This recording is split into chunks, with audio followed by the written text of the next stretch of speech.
ఇలా ఉన్న హెయిర్ ఇలా అవ్వడానికి జస్ట్ 30 మినిట్స్ పట్టింది.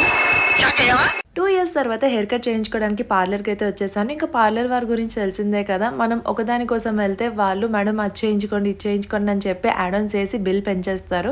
సో ఇక్కడ కూడా అదే జరిగింది. ఓన్లీ హెయిర్ కట్ చేసుకుందామని చాలా స్ట్రాంగ్ గా వెళ్ళాను. బట్ అక్కడికి వెళ్ళాక మేడం మీ హెయిర్ చాలా రఫ్ గా ఉంది, ఇన్ని ఇయర్స్ అయింది కదా, బాగా డ్రై అయిపోయింది అని చెప్పి భయపెట్టేశారు. అలానే 2 ఇయర్స్ గ్యాప్ వచ్చింది కదా, మళ్ళీ ఎప్పుడు చేయించుకుంటానులే అని చెప్పి కెరటిన్ స్పా అయితే చేసేమని చెప్పాను. ఇక్కడ ప్రైసెస్ కూడా చాలా రీజనబుల్ గా ఉంటాయి, అందుకే ట్రై చేయాలనిపించింది. అండ్ పార్లర్ వచ్చేసి డిఫైన్ హెయిర్ సెలూన్ గచ్చిబౌలిలో ఉంది. 2 ఇయర్స్ బ్యాక్ వీళ్ళ పార్లర్ లోనే నేను సెలబ్రిటీ హెయిర్ కట్ ట్రై చేశాను, జస్ట్ ఫర్ 500 రూపీస్. ఆ వీడియో కూడా నేను వ్లాగ్ చేసి అప్లోడ్ చేశాను. ఎవరైనా చూడని వాళ్ళు ఉంటే కింద లింక్ ఇస్తాను, చూసేయండి. స్పా చేయించడం వల్ల నా హెయిర్ చాలా సిల్కీ అయింది. I'm feeling much better. Hair fall కూడా చాలా తగ్గింది. ఎంత కష్టపడి హెయిర్ కట్ చేసుకున్న 2-3 డేసే బాగుంటుంది, తర్వాత హెడ్ బాత్ చేయగానే యాజ్ యూజువల్ గానే అయిపోతుంది. మీరు కూడా ఇలాంటి ఎక్స్పీరియన్స్ అయితే కామెంట్ సెక్షన్ లో షేర్ చేసుకోండి. అలానే వీడియో నచ్చినట్టయితే సబ్స్క్రైబ్ చేయండి. That's it for today, by by.